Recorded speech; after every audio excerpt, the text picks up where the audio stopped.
Hello everybody, this is Michelle Fox and welcome back to The Simple Quilter. Today is the third episode in my series called How to Quilt with Panels, and today I'll be showing you how to make and use pieced piano keyboard borders while using panels. Okay, so let's get started. The first panel behind me is the one that we're going to be working with. Later in the video I'm going to be showing you how I use the piano keyboard border throughout two other quilts that I've made using panels. So here's the first one. And this is called Cheeky Pumpkins. And what I'm going to do here is I'm going to add a piano keyboard to the side with cornerstones. Now here is an important tip. I'm going to make my piano keyboard so that it is 2 inches finished width, and the length will be 4 inches finished. So what I need to do is I need to have from here to here, I need an equal number that is divisible by 2. So it's going to be an even number divisible by 2, and then I'm going to add 1/2 inch. So for example, this is 22.5 inches wide, so I will be able to use 11 pieces to make my pieced border. Now from here to here is over 40, so I'm going to trim this down to 40.5 inches. So then I will be able to use 20 pieces for my pieced border. What we're going to do is, first of all, this is 22.5, and I did trim that down. Now this, from the top to the bottom, is 40.25. So I need another 1/4 inch. Now what I'm going to do is I'm going to trim an extra 1/4 inch off here so I can use that sewing line so I won't cut off any of this banner. So I'm going to trim a 1/4 inch. Let me just show you how this is done. So I'm just going to line it up right here on the black line there.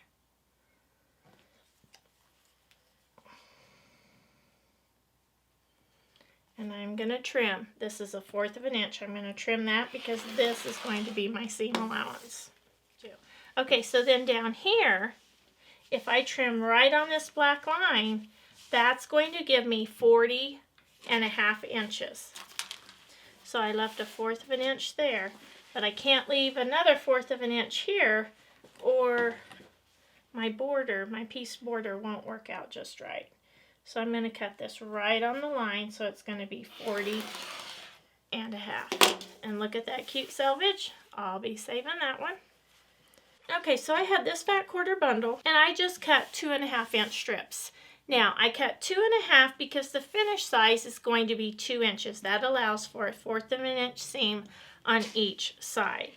So I just took these strips and I laid them out into a pleasing arrangement.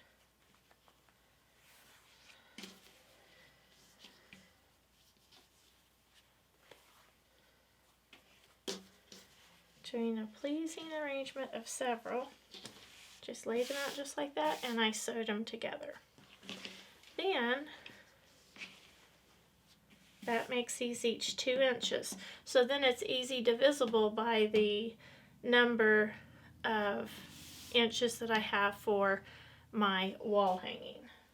So I'm just going to square up this edge. And I get it as close as I can because I'm going to need as many of these as I can. And this is I'm going to cut this 4.5 inches. Now you can cut this any size you want. 4.5 inches. Alright, and I'm just going to keep cutting that.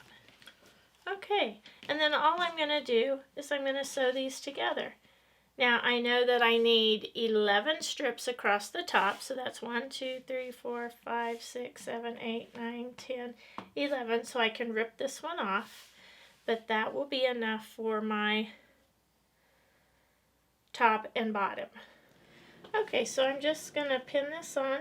So remember, this was 40.5 inches. We need the half for the seam allowances. And as you can see, that border just fits perfectly. And I have the other side pinned. So I'm going to sew those up, and then I'll show you how to do the top and the bottom. Okay, so I have the side borders put on, and what I'm going to do now is I'm just to the top and the bottom, I'm going to add my 2 cornerstones. I'm going to sew that, and press that out to the side. Okay, so I've just added the cornerstones, and I've pressed those, top and the bottom. Pin these on, then I'm going to sew them and press them out to the side, and I'll be back in just a few minutes to show you the finished project. Okay, now as you can see, I have the borders added, the sides, the top and the bottom. Now how cute is that? Okay, next I want to show you how I use this same principle to put together the Christmas panels that I showed you in the last video.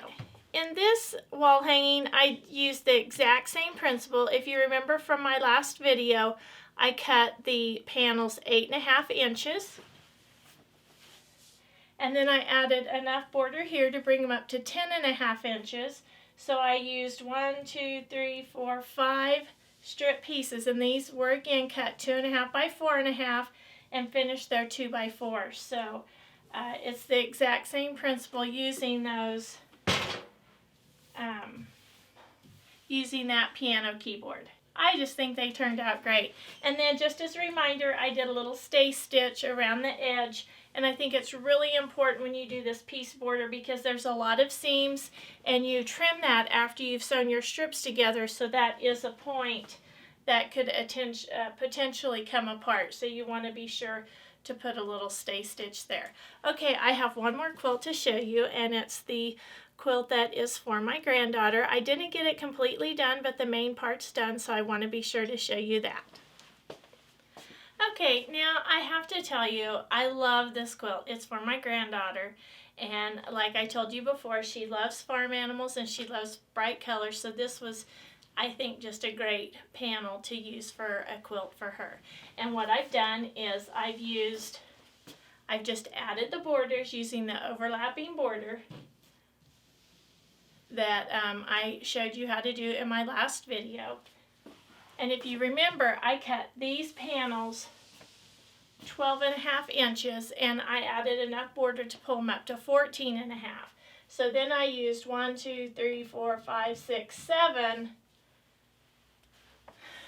pieces for my border, and or for my little pieced accent here. And I did cut these. These were cut 2.5 by 6.5, so that they are 2 inch by 6 inch finished. But I just really hope she loves this quilt. It was a lot of fun to make, and I have to say, it doesn't look anything like what I originally designed. I kept playing with that original layout, and I just couldn't get it to work, but this one works great, and I just love it.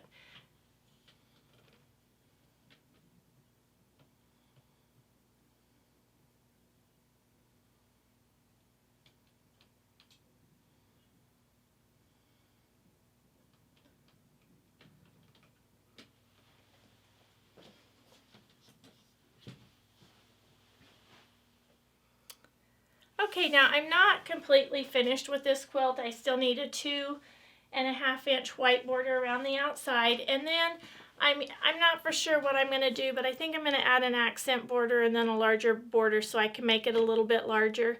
But the important thing I wanted to show you was how you could use this piano keyboard unit to add borders and accents to your panels. For those of you that are new to my channel, I do post videos every Wednesday. If you've enjoyed this video, please give me a thumbs up. If you haven't subscribed already, please hit that subscribe button. And as always, leave a comment below. I love to get the comments. And until next time, have fun quilting.